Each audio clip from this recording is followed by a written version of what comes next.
In this video, I'm going to show you how to make a public profile on Snapchat.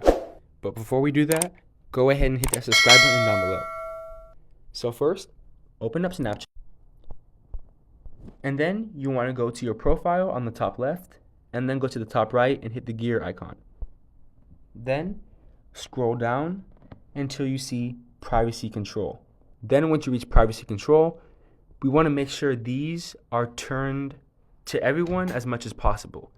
So you can go through each of these settings and make sure that everyone can see them, because if you want a public profile, everyone has to see it. So view my story, put that to friends only. Comment settings,